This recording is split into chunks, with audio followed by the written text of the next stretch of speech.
West Coast rap is in a league of its own. With a distinct sound that harkens back to the days of George Clinton, Funkadelic, and P-Funk, the subgenre began to dominate the airwaves and charts in the 1990s with the rise of G-Funk, providing a smoother, laid-back groove in contrast to the hardened, scared sounds emanating from the East Coast. It's time to take a look at three West Coast pioneers to heavily influence hip-hop.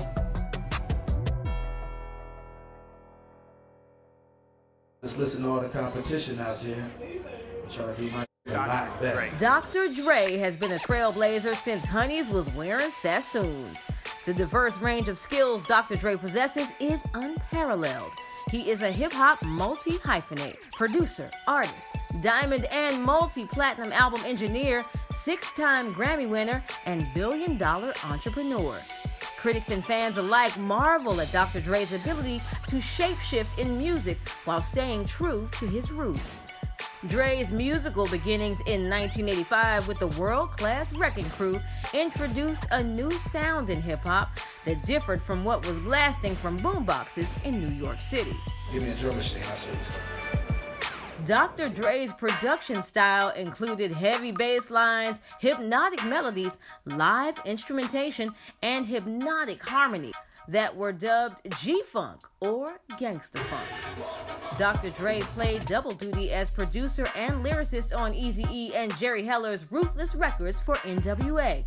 The label's 1988 release Straight Outta Compton with breakthrough rap group NWA made heavy use of Dr. Dre's signature drum breaks, sampling and employing synthesizer solos so thick with funk, a snicker would be jealous. Straight Outta Compton would go on to triple platinum status, setting Dr. Dre up for a monumental future. In 1992, Dre launched Death Row Records with homeboys the DOC, Suge Knight, and Dick Griffey. Dre continued to employ hard-hitting bass lines, synthesized heat, and instrumentation courtesy of members of popular R&B groups, including The Dramatics. The formula for Death Row Records proved to be incredibly successful. The label released a series of multi-platinum albums, including Dr. Dre's The Chronic in 1992, Snoop Dogg's Doggy Style in 1993, Above the Rim and Murder Was the Case in 1994, and The Dog Pound in 1995. But it was the signing of Tupac Shakur and the Diamond certified release of All Eyes on Me that would cement Dr. Dre and Death Row Records as musical behemoths that would be unequaled, solidifying Dr. Dre as a creator of some of the most successful hip-hop albums of all time. Death Row Records was lucrative, but Dr. Dre set his sights on his own imprint, Aftermath Entertainment. At Aftermath, Dre would create some of his most innovative works. He introduced the world to a kid from Detroit named Marshall Mathers, aka Eminem. He also released projects with fellow Compton native Kendrick Lamar, 50 Cent, Anderson .Paak, the soulful duo Silk Sonic, and Dr. Dre's own releases. Dre's Aftermath Entertainment has produced multiple projects that have charted diamond, platinum, and gold. It is clear that Dr. Dre still hasn't lost his touch for discovering talent and dropping hits. Yeah. Tupac Shakur is one of the most revered lyricists in the history of hip-hop. His eloquent dramatizations of life as a misunderstood black youth resonated with his fan base, inspired a legion of rappers and fans, fueling praise from critics and criticism from journalists and politicians. Shakur was, at his core, a masterful storyteller. While attending Baltimore School for Performing Arts, Tupac was introduced to Shakespeare and learned to captivate audiences through prose. On one hand, Shakur wanted to tell the world how he and others felt with the uninhibited fervor of an exploding volcano. Tupac was compelled to be an advocate for social change and a messenger denouncing systemic injustices that plagued people of color. Tupac enamored listeners to his messages by emulating powerful speakers like Dr. Martin Luther King Jr. and Malcolm X by orating from his soul. Knowing the power of his words, Tupac utilized a sense of urgency and passion in his messages. After being released from prison in 1995, after serving 9 months of his sentence, he hurled vocal ammunition at the microphone like a hail of bullets. Tracks including Hail Mary and Hit 'Em Up are examples of the incendiary ferociousness Shakur delivered when riled up. During his life, Tupac authored an innumerable amount of material that spawned rumors of his vitality after his untimely death in 1996. Death Row Records posthumously released a total of 13 albums, further fanning assertions that Shakur could still be alive.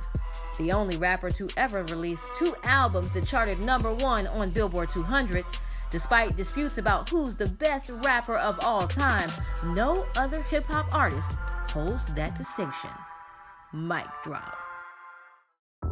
13 Grammy wins, a Pulitzer Prize for music, 3 albums appear on Rolling Stone's 500 Greatest Albums of All Time in 2020, promoting then-President Barack Obama's My Brother's Keeper initiative and receiving the California State Senate's Generational Icon Award. Kendrick Lamar has been called the greatest hip-hop artist alive, the greatest rapper of the decade, and several other favorable descriptors, lending themselves to Kendrick's 100-ness. Kendrick Lamar's influence spans beyond album sales and accolades. The Shakespearean lyricist's narratives imbue battle cries opposing racism, social injustice, and supporting Black empowerment. While his contemporaries flex on the mic about blunts and bras, Lamar's compositions are anti-flamboyant and have been likened to other significant songs of protest. Former President Barack Obama cited his favorite song in 2015 as How Much a Dollar Cost. Lamar's influence extends beyond his fan base. Multiple musical artists, including David Bowie, Cordae, Dua Lipa, Christine, and the Queens, among others, cited Kendrick Lamar as an inspiration for their own work. Kendrick has given hundreds of thousands of dollars back to the Compton Unified School District, supporting music, sports, and after-school programs.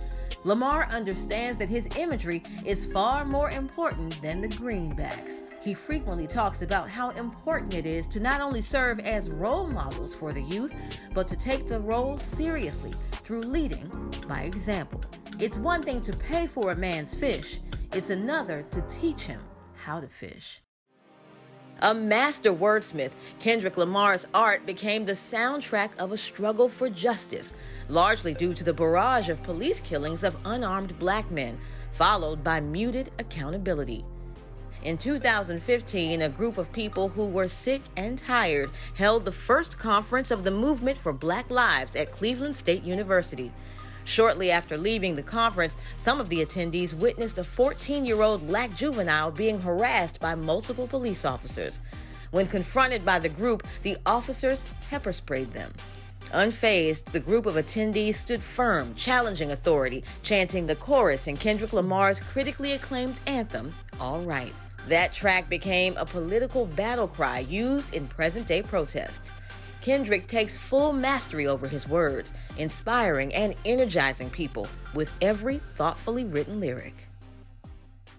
Props go out to these West Coast giants. Dr. Dre, Tupac Shakur, and Kendrick Lamar are panjandrums in the game who have given far more to the culture than they have taken. And we remain forever grateful.